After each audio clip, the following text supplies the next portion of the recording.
আমাদের দর্শকদের মধ্যে একটা বড় অংশ এটা জানতে চাইছেন যে বাংলাদেশের যে সাবেক প্রধানমন্ত্রী শেখ হাসিনা তার বিরুদ্ধে জাতিসংঘের ইয়েতেও আসলে অন্তত কয়েকশো মানুষ 1400 একটা লম্বা ডেট ধরে কয়েকশো মানুষ খুন করার বা খুনের অর্ডার দেওয়ার একটা আছে। তাকে ভারত শুধু আশ্রয় দিয়েছে তা নয়, তাকে আসলে তিনি ভারতে বহাল তবিয়তে আছেন। বাংলাদেশে এইগুলি যারা করেছেন তাদের মধ্যে অনেকে ভারতে বহাল তবিয়তে আছেন। এই ব্যাপারটা ভারতের সাংবাদিকরা বা ভারতের ইন্টেলিজেন্সিয়া বা ভারতের জনগণ আসলে কিভাবে দেখেন?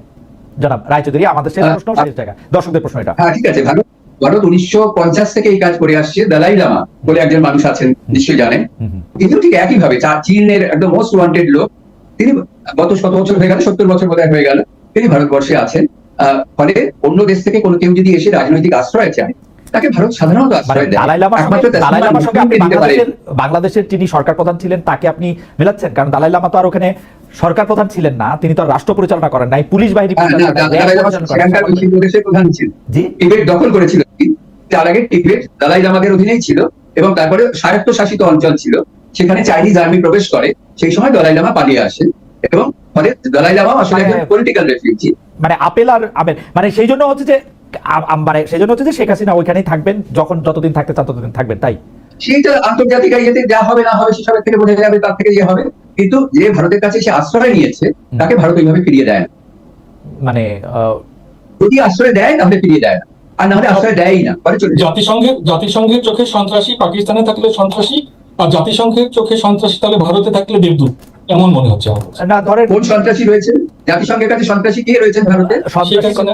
সন্ত্রাসী কর্মকাণ্ডের জন্য সেই জায়গাতে জাতিসংঘ সন্ত্রাসবাদ করে তিনি কেন অপপ্রচার করছেন আপনারা সারাক্ষণ? কেন আপনি কলকাতার সাংবাদিকতার কথা বললেন, আপনারা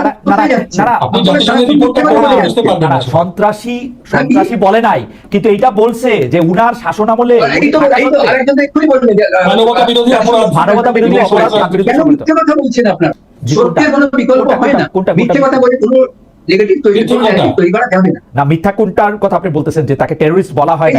জাতিসংঘ হাসিনাকে সন্ত্রাসবাদী বলেছে, ডেজিগনেট করেছে, মানবতা বিরোধী অপরাধী বলেছে। আমরা আসলে এই তর্কটা অপরাধী বলে ডেজিগনেট করেছে জাতিসংঘের যে কমিটি, তারা এসে যে অনুসন্ধান করছে, সেই অনুসন্ধানের ক্ষেত্রে তারা একটা নাম্বার দিছে, স্পেসিফিক ভাবে এই জিনিসগুলি বলছে যে উনি সরকার প্রধান হিসেবে তার স্টেট মিশনারি ব্যাপারগুলি ঘটেছে, এই কাণ্ডগুলি করেছেন তিনি। আর সেটাকে ইউনাইটেড নেশনসকে অফিশিয়ালি সেটাকে মান্যতা দিয়েছে। এখন অফিশিয়ালি তো নানা ধরনের কিছু থাকে, একটা স্ট্যাম্পিং করা থাকে, একটা রেজুলেশন করা থাকে,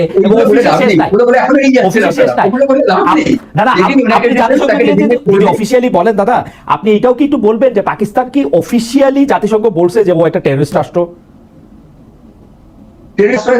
অনেকবার বলা হয়েছে, অসংখ্যবার বলা হয়েছে। একটা রেজিম, একটা মানুষ, একটা টেররিস্ট রাষ্ট্র, দুইটা তো দুই জিনিস, তাই না?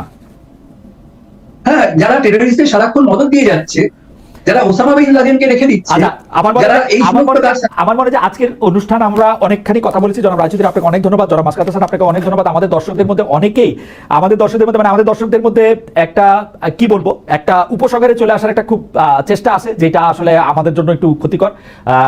খালেদ ভাই, আপনি পাকিস্তানে চলে যান, এইটাই বাকি আছে, অথবা পাকিস্তানে